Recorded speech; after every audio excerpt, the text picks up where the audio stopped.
বার এই সোজা না, এই বরাবর হবে বার।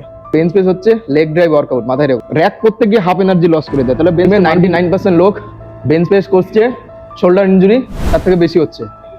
তার কারণ তারা জানেই না কি করে প্রপার এক্সিকিউট করতে। আর ছেলেরা কি করে দেখেছি, বেশি বড় গ্রিপ নিয়ে নেয়, নালে বেশি ছোট গ্রিপ নিয়ে নেয়। বেশি বড় গ্রিপ নিতে গেলে তোমার শোল্ডার ইনজুরি হয়ে যাবে, আর বেশি ছোট গ্রিপ নিলে তোমার ট্রাইসেপ আর শোল্ডার বেশি অ্যাক্টিভেট হবে। তাহলে তুমি কি করবে, তাহলে কতটা গ্যাপ হওয়া দরকার, তোমার শোল্ডার যতটা বড় তার থেকে একটু বড়। তার মানে প্রথমে 90 ডিগ্রি করে নিলে, তারপর আর এলবো অ্যাঙ্গেল 45 ডিগ্রি থেকে 75 ডিগ্রি হতে পারে, এর থেকে বেশি না।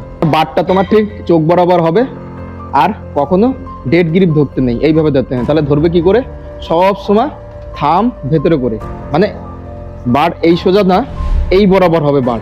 তাহলে আমি তোমাদের দেখাচ্ছি, এই ধরে নিলে, এই তোমার শোল্ডার ব্লেডকে রিট্রাক্ট করতে হয়। শোল্ডার ব্লেড মানে আপার ব্যাক, মানে এরকম যাতে ফ্ল্যাট না হয়। এই যে ব্যাক হালকা আঁচ থাকবে, হিপ বেঞ্চের সাথেই লাগা থাকবে। চেস্ট গ্রো করতে চাই আমি, তো শোল্ডার আর ট্রাইসেপ যাতে মিনিমাম অ্যাক্টিভেট হয়। হ্যান্ডসাম লাগছে তো গপটা দেখে। আচ্ছা যাই হোক, আর লেগ মেইন হচ্ছে বেঞ্চ প্রেস হচ্ছে লেগ ড্রাইভ ওয়ার্কআউট, মাথায় রেখো। তার কারণ আমি বলছি, লেগ বাইরের দিকে পুশ করবে, নিকে, আর কোয়াড মাসেল থেকে মানে থাই মাসেল থেকে প্রেস করতে হয়। হিল সবসময় গ্রাউন্ডেই থাকবে, এরকম যাতে উঠে না যায়। আর বেঞ্চ প্রেস করার সময় মাথায় রাখবে যে কি, তোমার বারের এখানে একটা রেজিস্ট্যান্ট ব্যান্ড ধরে কেউ টানছে, না হলে বারটাকে এরকম ব্যান্ড করার চেষ্টা করবে। ব্রেসিংটা ঠিকঠাক রেখো। ব্রেসিং মানে বলতে চাইছি কি, তুমি ইমাজিন করো তোমার পেটের উপর কেউ একটা ডাম্বেল রেখে দিয়েছে, না কেউ তোমাকে জোরে জোরে পাঞ্চ করছে, এটা হচ্ছে মেইন। আর বারটা কোথায় নামবে, বারটা নামবে তোমার ঠিক নিপেল বরাবর, গলার কাছেও না।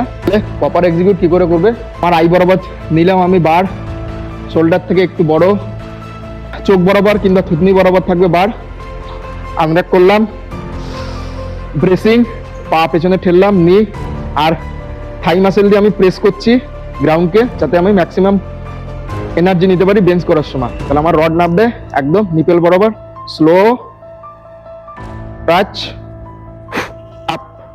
শোল্ডার যাতে এরকম না হয়, ইমাজিন করবে মারার সময় যাতে তোমার এই বাইসেপ দুটো এরকম কাছে আসছে, শোল্ডার সেমই থাকবে, শোল্ডার যেন রোটেট না হয় এরকম। তাহলে কি হলো, স্লো